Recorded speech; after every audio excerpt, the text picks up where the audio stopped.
ശബരിമല സ്വർണ്ണ കവർച്ചാ വിവാദത്തിൽ നേതാക്കളുടെ അറസ്റ്റിനേക്കാളും CPM-നെയും LDF-നെയും അടിമുടി ഉലച്ചത് ഒരു പാട്ടായിരുന്നു, ഒരു പാരഡി പാട്ട്. പോറ്റിയെ കേറ്റിയെ എന്ന് തുടങ്ങുന്ന ആ പാരഡി പാട്ടാണ് തദ്ദേശ തെരഞ്ഞെടുപ്പിൽ പോലും ഇടതുമുന്നണിയുടെ അടിവേരിളക്കിയത്. ഇന്നിപ്പോൾ അതേ പാട്ട് നിയമസഭയിലും കോളിളക്കമുണ്ടാക്കിയിരിക്കുകയാണ്.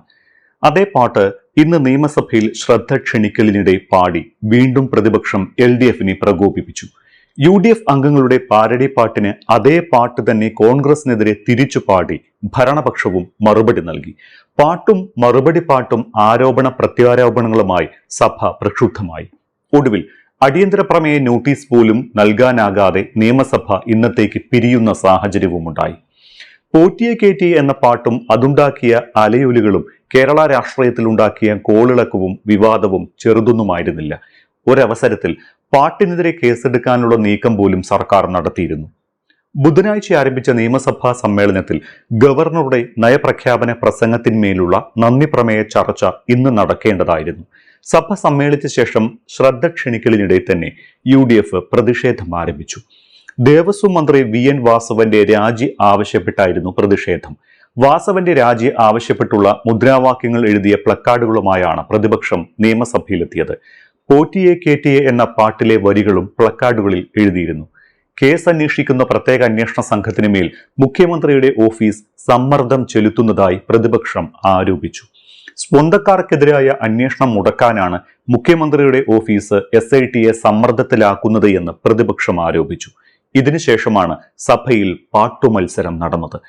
പോറ്റിയെ കേറ്റിയെ എന്ന പാരഡി പാട്ട് പ്രതിപക്ഷ നിരയിൽ നിന്ന് മുഴങ്ങി. സ്വർണം കട്ടവരാരപ്പ സഖാക്കളാണെ അയ്യപ്പ എന്ന് പ്രതിപക്ഷം പാടിയപ്പോൾ ഭരണപക്ഷത്തു നിന്നും അതേ പാട്ടിന്റെ മറ്റൊരു വേർഷൻ അവതരിപ്പിച്ചു.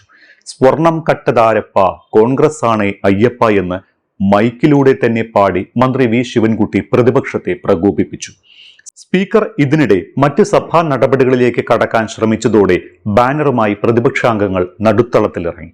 സ്പീക്കറുടെ ഇരിപ്പിടം മറച്ച് ബാനർ പിടിച്ചാണ് പ്രതിപക്ഷാംഗങ്ങൾ നടുത്തളത്തിൽ ഇറങ്ങിയത്. ഇതോടെ മുദ്രാവാക്യം വിളികളുമായി ഭരണപക്ഷവും സഭയുടെ നടുത്തളത്തിന് അരികിലെത്തിയപ്പോൾ സഭ പ്രക്ഷുബ്ധമായി. ഒടുവിൽ സഭാ നടപടികൾ മുന്നോട്ട് കൊണ്ടുപോകാനാകാതെ അടിയന്തര പ്രമേയ നോട്ടീസ് പോലും നൽകാതെ സഭ തൽക്കാലത്തേക്ക് പിരിയേണ്ടി വന്നു. സഭ പിരിയുന്നതായി സ്പീക്കർ പ്രഖ്യാപിക്കുകയും ചെയ്തു. അതേസമയം സഭാ നടപടികളുമായി സഹകരിക്കില്ല എന്ന പ്രതിപക്ഷ നേതാവിന്റെ വാക്കുകൾക്കെതിരെ ഭരണപക്ഷവും രംഗത്തെത്തി.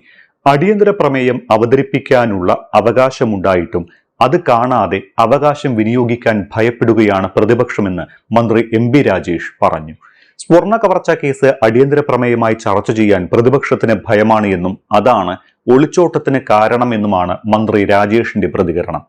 ഉണ്ണികൃഷ്ണൻ പോറ്റിയുമായി കോൺഗ്രസ് നേതാവ് സോണിയാഗാന്ധിക്കുള്ള ബന്ധം എന്താണ് എന്ന് മന്ത്രി നിയമസഭയിൽ ചോദിച്ചു. ആ ബന്ധം സോണിയാഗാന്ധിയുടെ വീട്ടിൽ പോയി ചോദിക്കണമെന്നും മന്ത്രി പറഞ്ഞു. ശബരിമലയിലെ സ്വർണം സോണിയാഗാന്ധിയുടെ വീട്ടിലുണ്ട് എന്നും അറസ്റ്റ് ചെയ്ത് ചോദ്യം ചെയ്യണമെന്നും മന്ത്രി V ശിവൻകുട്ടിയും ആവശ്യപ്പെട്ടു.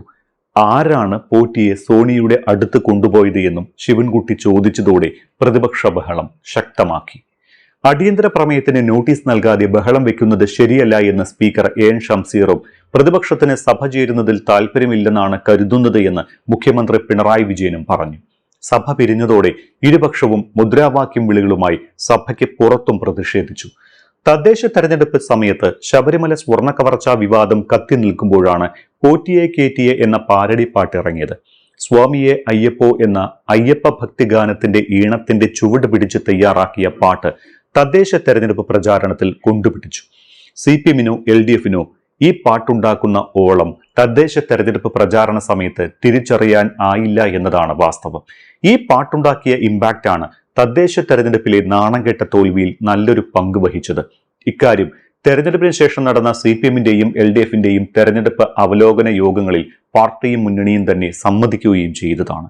പിന്നീടുണ്ടായ വിവാദമൊന്നും കേരളീയ സമൂഹം അത്ര പെട്ടെന്നൊന്നും മറക്കില്ല. പാട്ട് എഴുതിയവർക്കും തയ്യാറാക്കിയവർക്കും പാടിയവർക്കുമെതിരെ കേസെടുക്കാനായിരുന്നു നീക്കം. എന്നാൽ ഇത് വീണ്ടും തിരിച്ചടിയാകുമെന്ന വിലയിരുത്തലിൽ സർക്കാർ U-ടേൺ അടിച്ചു. പാട്ടിന്റെ അലയൊലികൾ പിന്നെയും ഉണ്ടായി.